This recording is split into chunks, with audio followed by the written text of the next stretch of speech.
Now comes the fun part.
Yep, I fucked up. Shit. Alright, so I don't know if I caught that on camera, but I only had the shock holding this thing up, and that bolt broke right there, and I wasn't paying attention. That was the only thing holding that up. And the arm swung down and nailed my leg. I lucked out. I didn't get my leg broke. Gotta be super careful doing this stuff, that's for sure. I'm gonna be much more careful. I haven't done this in a while, and I guess I was going a little too fast too. I ain't giving up though. Have to go up and maybe heal another day or so. My wife put some ice on it, and I'm gonna have to prop it up because I busted a vein in there or something. I don't know what happened, but I got a lot of it done.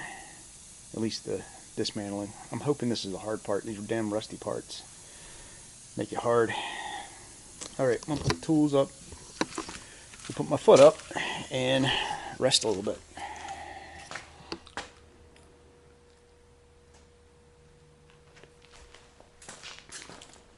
Well, I finally got to where there's no longer any suspension up front. Ready to roll out. Legs a little bit better.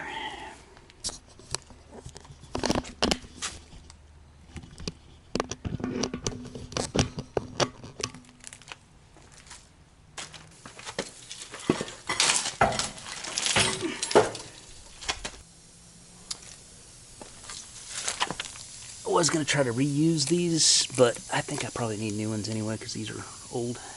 Plus that thing's so rusted on there, I don't think I'll ever get it off. So, anyway, I'm going to move this stuff out of here. Getting this prepped and just painting the areas I can't get to after I put the brackets on, and I'll paint the rest of it. Should probably just go ahead and paint the whole top of it. But, next I'll put these on, then I got to drill some holes. The biggest thing is trying to figure out where these fasteners go. I don't have good instructions on this, so I'm just kind of winging it. I have to get on the internet and see if I can find something. The company that I got this kit from is no longer in business, so I have to rely on other parties to get the proper information. Anyway, all right, moving right along.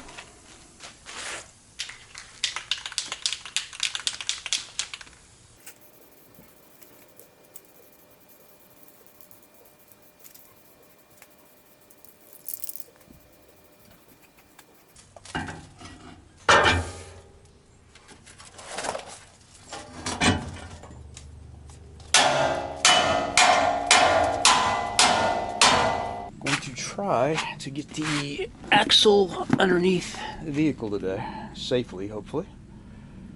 And I welded on these little caster plates. What they do is they move this bottom hole for the radius arm forward so that the axle has more caster and tilts back that way. It's supposed to help with it doing that death wobble. When you lift a vehicle, I guess it decreases the caster, and we needed to increase the caster to avoid the death wobble. Which the last van I did, I had that problem, and I had to put some bushings in the axle to try to prevent it and everything. So luckily I had those with the kit that I purchased off somebody. So I guess what I need to do is get this track bar installed today, and then I can move the axle underneath. Oh yeah, I forgot. I did some of this stuff because my memory card was full, but yesterday I trimmed this right here, part of the cradle, the engine cradle, and it has to be trimmed in order to avoid the axle hitting that part of it. So hopefully have it trimmed just right, and I'll show you the part I cut off, which is basically this part right here. And as you can see, this is another 4x4 van setup, and they cut it right here, so it's similar. This is actually off a Quigley system. So anyway, let's get set up and move forward with this, hopefully without getting hurt today. Need to take the pitman arm off. Let's loosen it. This is a 1 5/16 socket.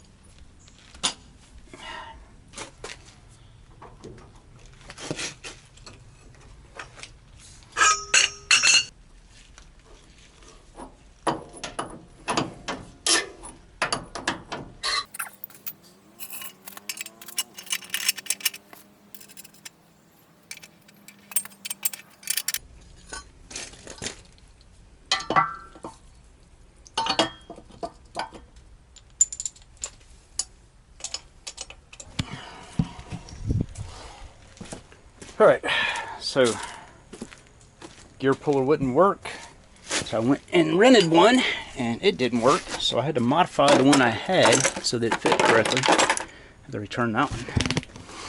But making progress. I finally got it off of the old one I had. I just had to file it down so that it fit. It was too tight, and now it works.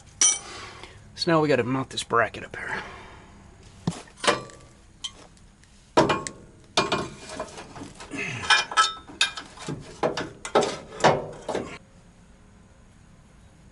Make sure I got the bevel correct.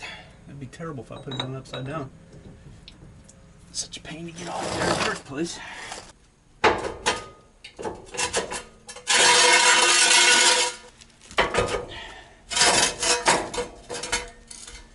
And use this jack to slide the axle forward. I put these jack stands in the front. I hope that's the way I need it lowered though. Really would help probably.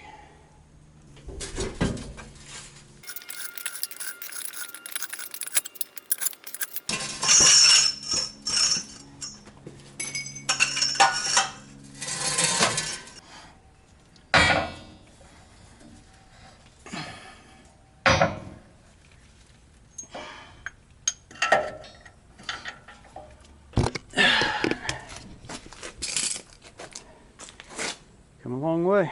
I think that thing's going to sit pretty high though. We will see. Alright guys, that's got the front end sitting underneath it. The thing about did me in, but and it's sitting really tall right now, and I'm gonna definitely have to adjust the back here. I don't know, that's like 3 or 4 inches. I can't wait to see. I'm gonna drive it and let it settle first before I even touch the back. And I'm thinking about doing a shackle flip in the back, but the spring's kind of worn out anyway. I don't know. Anyway, let's start with this. Here is the progress of the foam. I've had to shave it down to where the boards are. make it nice and flat. I got the roof in. I had to shave all that down. Oh my gosh, that's a lot of work, I tell you. But if you want a good coverage of foam, it's going to take a lot of work. I use one of those Japanese saws to cut it, and what a sawzall a little bit. So whatever I could find. It's still raised in a few places, but I'd rather have it sticking out a little bit just so I have more insulation. One thing I realized is I found some places I could bolt stuff to in the walls, and I left some bolts in there so I'd know where to go back and screw into, and I can support, you know, a bed, wall, cabinets, all that kind of stuff. So hopefully that'll work out pretty well. I got a mess in the floor over here.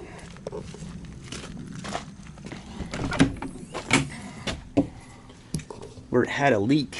It still does have a leak. Yep, it's still got a leak. I don't know where it's coming from. I'm gonna have to figure that out. So I'm tearing all this floor up to where that line is, and replacing the floor with new wood and new steel, wherever it needs steel. And so that's the progress on the interior. I'm gonna keep the headliner up there for a while because it's nice and light, and I kind of like the way it looks and matches the front. I've got to get the wrinkles out up here, and I got to figure out what I'm going to do about a fan or AC. I kind of don't want to put a rooftop AC in it. I kind of want to put like an AC unit that's lower. Just leave the top nice and blank except for a fan, but I don't know yet. And yeah, so it's a nice blank slate there. So here's the progress so far. Missing my track bar, steering's in, and axle's mounted. I don't have any brake calipers on it yet, so those are going to come back off, but the shocks are on, all the brackets are mounted, and yeah, that's what she looks like. And that's what the brackets look like. Pretty slick kit. I like it. I can't wait to see how it comes out and how it drives. Alright, that's what it looks like with the axle underneath it. It's sitting pretty tall there. And I'm going to drive it around a little bit. I got to put brake lines, connect the brake lines. I got to put the track bar in it. And secure a lot of bolts. Like everything's just kind of, you know, screwed together lightly, including the ball joints and all that kind of stuff. So, but sitting pretty tall. But those are the springs that are meant for the kit, and it seems like the arm is nice and flat there, so that's right where it should be. But yeah, I wanted to get that part done because that is probably the hardest part, and sure does look funny, like I'm doing a wheelie or something. But yeah, I'm going to do a shackle flip on the back and even it out after I drive around for a little bit, and then we'll get to work on the interior, the body, the exterior, all that kind of stuff. Got a new exhaust for it too. So yeah, right now I need to figure out where this leak's coming from. It's solid, but I want to make it actually I can make a lot of storage right there, batteries and all kinds of stuff. Yeah, I'll pull all the floor up and see what I'm going to do about that. Might just put the floor from there to there, leave that, make it like a container or outside access. Don't know yet. I'll have to figure that out. I don't know if I mentioned it, but it's a 2003